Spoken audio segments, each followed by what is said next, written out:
Quanto menos tentarmos pensar num elefante azul, maior será a probabilidade de esta criatura persistir em nossos pensamentos. Imagine que o elefante azul representa a nossa infelicidade, a nossa insatisfação com a vida, daí a cor azul. Obviamente, ninguém gosta de se sentir triste. Quando a sentimos, é provável que tentemos nos livrar dela. Mas quanto mais tentamos afastá-lo, maior parece ser o elefante azul. Frequentemente, quanto mais tentamos combater diretamente estados mentais negativos, como ansiedade e tristeza, percebemos que eles pioram. Experimentamos não apenas o próprio estado mental indesejado, mas também o fato de não conseguirmos nos livrar dele. É por isso que tentar suprimir a ansiedade leve pode se transformar em um ataque de pânico e porque forçar-nos a não ficar tristes muitas vezes funciona de forma contra-intuitiva. O mesmo vale para o pensamento negativo. O ir e vir dos pensamentos está além do nosso controle. Não podemos dispensar um pensamento. Tal como acontece com o elefante, quanto mais tentamos nos livrar de um pensamento, mais ele persiste. Porque ao pensar nisso, convidamos o pensamento a ficar. Inversamente, o estado mental de felicidade também parece de natureza paradoxal. Quanto mais desejamos ser felizes, menor é a probabilidade de termos sucesso. Mas se pararmos de desejar a felicidade e pararmos de buscá-la diretamente, é mais provável que a experimentemos. A felicidade parece uma borboleta. Quanto mais você tenta pegá-la, mais ela escapa do seu alcance. Mas se você parar de procurar, ele pode aparecer no seu ombro quando você não espera. Mas como isso funciona exatamente? Por que a felicidade é tão evasiva?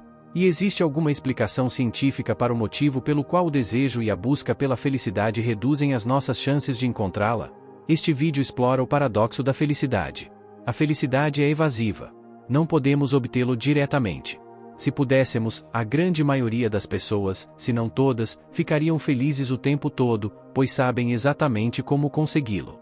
No século XIX, o romancista americano Nathaniel Hawthorne escreveu num dos seus cadernos pessoais, e passo a citar: "A felicidade neste mundo, quando chega, vem incidentalmente. Faça disso o objeto de nossa busca, e isso nos levará a uma busca inútil, e nunca será alcançada."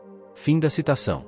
Não importa o que busquemos, não há garantia de que a felicidade resultará disso. Podemos ter expectativas de que a felicidade seja consequência de certas ações.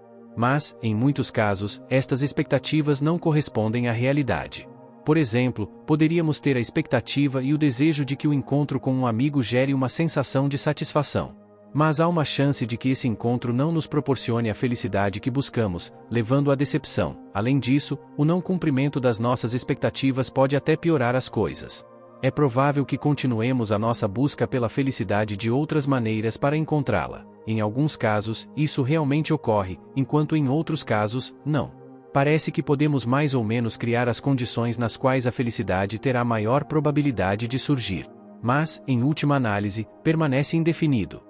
O chamado paradoxo do hedonismo, cunhado pela primeira vez pelo filósofo utilitarista Henry Sidgwick, explica que a busca consciente do prazer interfere na experiência real dele. Quanto mais procuramos por isso, menos espaço deixamos para a possibilidade real de experimentá-lo. Além disso, se a felicidade se tornar a nossa única busca, então poderemos fechar os olhos a outros objetivos. O filósofo e psiquiatra Viktor Frankl afirmou que é impossível buscar a felicidade diretamente, ela deve acontecer. Isso significa que, seja o que for que façamos, a felicidade não deve ser o objetivo, mas sim um efeito colateral não intencional de nossas ações. Frankl argumentou que a felicidade poderia ser um subproduto da dedicação pessoal de alguém a uma causa maior do que ele mesmo ou como um subproduto da entrega de alguém a uma pessoa que não é ele mesmo. O próprio Frankl descartou o objetivo da felicidade quando foi preso em vários campos de concentração durante a Segunda Guerra Mundial e, em vez disso, encontrou um significado. Um propósito maior do que ele, por exemplo, sua esposa, que ainda poderia estar por aí, ou usar suas habilidades como médico para ajudar os prisioneiros o manteve em movimento. Ele descobriu que o sofrimento às vezes deixa de ser sofrimento quando o significado é encontrado e que até a felicidade pode ocorrer em condições extremamente difíceis. Assim como o sucesso, a felicidade deve acontecer, segundo Frankl. A felicidade não pode ser alcançada diretamente, portanto, não deve ser o foco das nossas ações. Para obtê-lo, devemos parar de nos preocupar com isso. Em outras palavras, quanto menos você procurar, mais encontrará. Além das contemplações filosóficas sobre o caráter indefinido da felicidade, a investigação acadêmica também mostra que quanto menos procurarmos a felicidade, maior será a probabilidade de a encontrarmos, e vice-versa. A maioria das pessoas pretende sentir-se feliz e, normalmente, quanto mais alguém se esforça por um objetivo, maior é a probabilidade de o alcançar. Contudo, esta lógica nem sempre se aplica à luta pela felicidade. Evidências crescentes sugerem que valorizar intensamente a felicidade prevê consequências negativas tanto no curto prazo, por exemplo, emoção menos positiva, e a longo prazo, por exemplo, pior bem-estar. Fim da citação. Para tornar compreensível o paradoxo da busca da felicidade, eles usaram um modelo de busca de metas, baseado em modelos existentes de busca de metas, que aplicaram à felicidade. O modelo começa com o estabelecimento da meta de felicidade, que vem de um desejo intenso de ser feliz.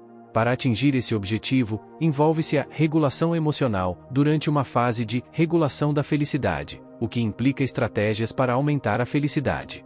Por exemplo, para atingir o estado de felicidade desejado, faça uma viagem, faça compras ou visita-se um terapeuta. Segue-se então a fase de monitorização do progresso em direção à felicidade, na qual se compara o objetivo de felicidade com o seu estado actual.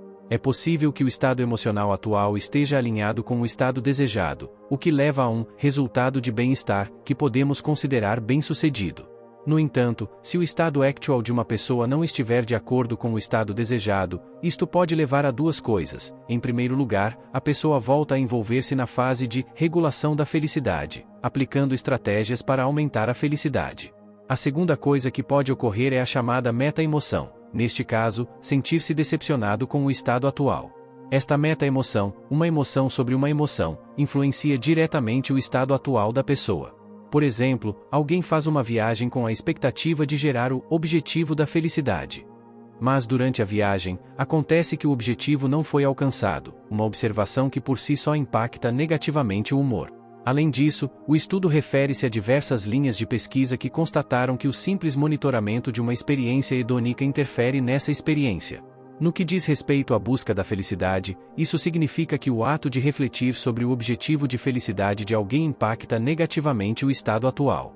O modelo de busca de objetivos mostra-nos que a felicidade como objetivo pode correr mal de várias maneiras.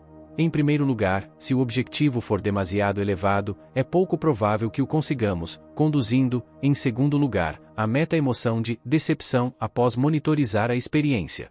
Em terceiro lugar, a aplicação de estratégias para aumentar a felicidade, como na regulação da felicidade, nem sempre produz o resultado desejado. O último pode ser assim porque selecionamos as estratégias erradas e porque a meta de felicidade desejada que estabelecemos é simplesmente alta demais para ser alcançada. Cito: ter grandes expectativas quanto à intensidade da felicidade pode ser prejudicial, pois torna o objetivo em grande parte inalcançável. Um estudo de campo demonstrou bem esta noção ao descobrir que os indivíduos com os maiores planos para as celebrações da véspera de Ano Novo eram os menos felizes depois, em comparação com os indivíduos que tinham baixas ou nenhumas expectativas relativamente aos seus planos. Mesmo quando a felicidade está ao nosso alcance, padrões elevados podem prejudicar a capacidade dos indivíduos de atingir os seus objetivos. Fim da citação. Assim, o estudo mostra que quanto mais intenso quisermos que a felicidade seja, menor será a probabilidade de a conseguirmos. Por outro lado, ao mantermos baixas as nossas expectativas em relação à felicidade, temos mais probabilidades de alcançar um estado mental de satisfação e manter as meta-emoções da desilusão sob controle. Afinal, quanto mais baixas forem as nossas expectativas, menos há para desiludir. Fazer sem expectativas. Se você procurar, não encontrará, porque buscar é a antítese da felicidade. Fim da citação. Portanto, permanece a questão: como podemos encontrá-lo sem procurá-lo? O que parece resumir-se é fazer coisas que possam gerar felicidade, mas, paradoxalmente, sem ter a felicidade como objetivo, ou tê-la apenas como objetivo menor, nem esperar que as coisas que fazemos para alcançá-la. Fazer isso evita que se estabeleça uma meta difícil ou impossível de alcançar, o que impacta negativamente o estado mental da pessoa quando não consegue alcançá-la. Se nossas ações não geram felicidade, tudo bem, pois esse não é o objetivo de qualquer maneira. Mas se o fizerem, melhor ainda, as nossas ações geraram um subproduto bem-vindo. Um exemplo de como deixar a felicidade surgir como subproduto é como os estoicos buscam a virtude. Os estoicos subdividem a virtude em sabedoria, moderação, justiça e coragem.